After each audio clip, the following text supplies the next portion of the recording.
The latest in space weather, solar storm geomagnetic warning. It's expected to hit today with a G2 class, moderate to strong solar flare. Geomagnetic storm, NOAA forecasters say there's a 35% chance of a geomagnetic storm today, October 11, when a halo CME is expected to hit our Earth magnetic field. Storm levels could reach category G2, hence moderately strong. If such a storm occurs during nighttime hours, auroras could be visible in the northern tier USA from New England to Washington. And what is a G2? According to space weather, G2 moderate geomagnetic storm impacts, power supplies, high altitude power systems may experience voltage alarms, long duration storms may cause transformer damage as well, spacecraft operations, corrective actions to orientate may be required by ground control, possible changes in drag effect orbit predictions, and other systems.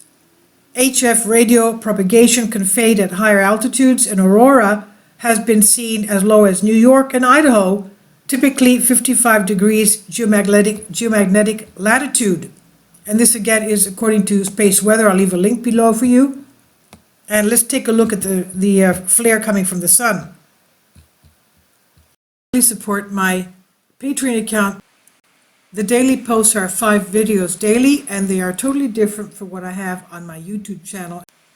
Thank you so much for your support and that you find all my content so interesting. You'll find the Patreon account details in the description box below. Here we are. This is our NOAA satellite images of the sun. This is the flare right here.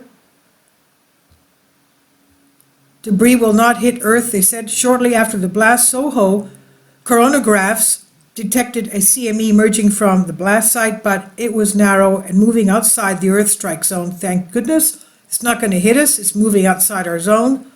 Modeling by NOAA analysts has ruled out even a glancing blow, though we will have auroras as low as New York and Idaho. So this is a very beautiful chance to see what the auroras look like.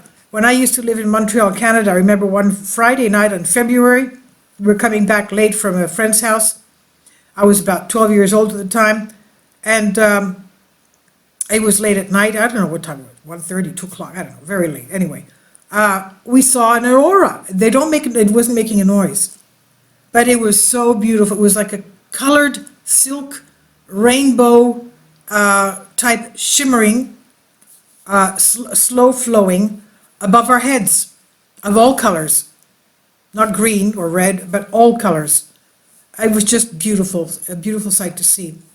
But this time it'll be low towards New York and Idaho. So all of you there, please try and look at the night sky today or tomorrow, today actually, tonight, and hopefully you'll see a beautiful sight that you'll be able to see you actually did see an aurora.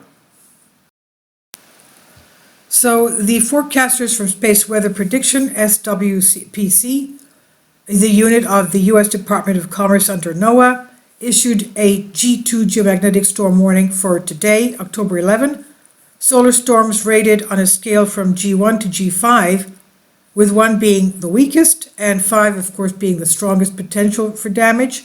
But even a G1 storm can create issues for billions, as experts expect power grid fluctuations and minor impacts on satellite operations.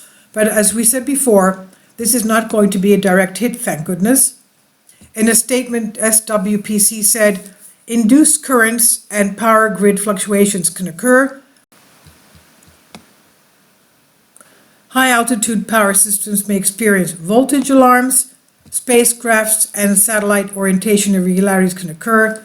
It would increase drag on low Earth orbit satellite being possible. And of course, as we know, the sun is the primary cause of space weather. And at times, the sun can be thought of as going through a stormy period where its surface is more active than normal. When this happens, it can send streams of energized particles out in all directions, which can be observed through the northern lights and southern lights, the aurora borealis, for example, being in the north.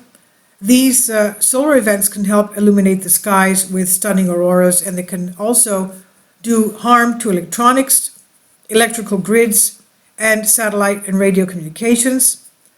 Trajectory is going to be a direct hit. Expect low-level geomagnetic disruption. And now others say it will be direct hit, others say will not be. The latest from what I have and what we see right now on space weather, saying it will miss us slightly, it will be going off on a tangent. So all of you there, please be aware. It will go down as far as New York and Idaho. This is on space weather, and I'll leave a link below for you for this. Thank you for your support.